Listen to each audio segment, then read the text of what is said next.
How you doing, guys? This is Eric from RuleTheWasteland.com, SecretOfTheInternet.com.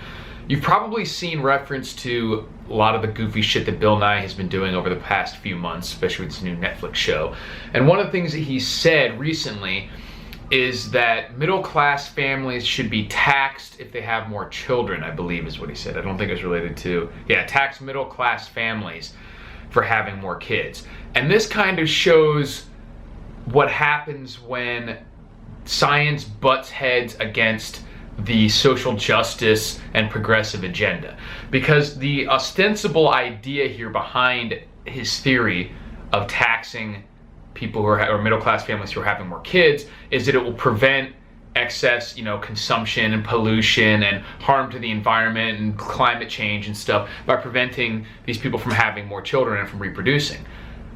But that would be true for any human, and to specifically go towards the middle class families and their children shows that he's having an issue here where the racism of, if you said tax people for having more kids, lower income and people in other countries, quote unquote minorities, even though they're much more populous on the planet, have much higher birth rates, much more children than people in Western and middle class families. But to tax people with more kids then would be viewed as being racist towards them because, oh, they can't, this is just the way they live, this is their culture, they don't have the resources to not have kids, the birth control and all that stuff, so that would just be racist. But if what he thinks is true about the more children causing more problems, it won't matter whose children they are.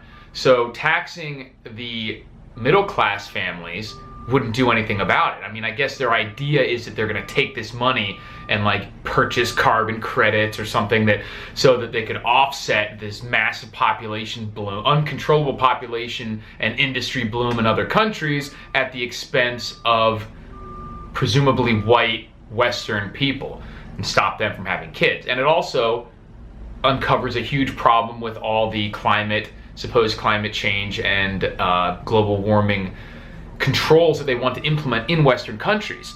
As Sticks Hexenhammer channel has recently talked about, and he beat me to it in this video because I was just telling this to someone else before he made the video, was that if you're to believe what the climate scientists have been saying for several years, because they told us to believe them back when Al Gore was making the stuff and so forth, that it's already too late. Even if what they're saying now is to be believed, it doesn't matter what America does. It doesn't even matter what the entire Western world does.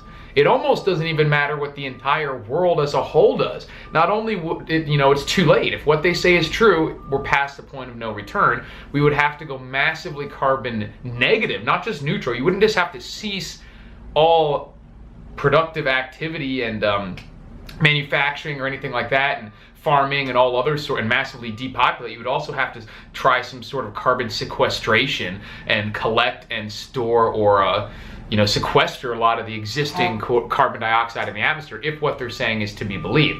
I don't necessarily think that in fact, I'm certain that they're wrong about many things, but it doesn't matter at this point. And what Bill Nye says about middle class families is sort of policy writ large. They want to control what all the Western countries are doing, but if you gave them their wishes about manufacturing processes and emissions rules and everything when it came to the United States, if they got everything they wanted, the climate people, then that wouldn't change consumption habits very much. It would just shift that production overseas where they're not able to control that. And even if it didn't shift, just a continuation of the current rates of growth and pollution and everything over there is vastly outpacing the United States, so it doesn't really matter what we do anyway.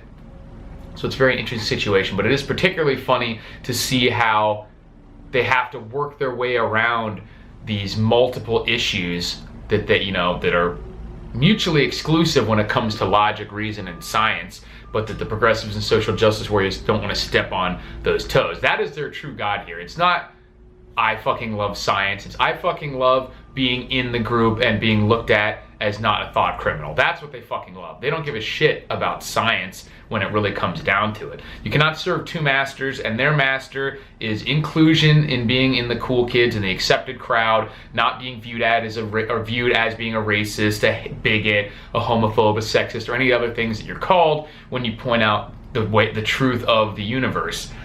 And that's what they're really trying to avoid. And you see even such things as Netflix editing out this older segment of Bill Nye's The Science Guy's show, where he said that sex is determined by your chromosomes, and now he's up there on his web show saying that sex is on spectrum, that sex and gender, they consider them two different things, but saying both are on a spectrum. And I'm gonna make a video about this recently too, or soon. And that's another thing that Sticks, Hex, and Hammer beat me to. I had already written down about making a video about sexual dimorphism, and he did a similar one. So that's why I watch his channel, because he's very prolific. He talks about all the same stuff that I'm interested in. So check out that channel. Let me know what you guys think, and I'll talk to you later. Thanks for watching.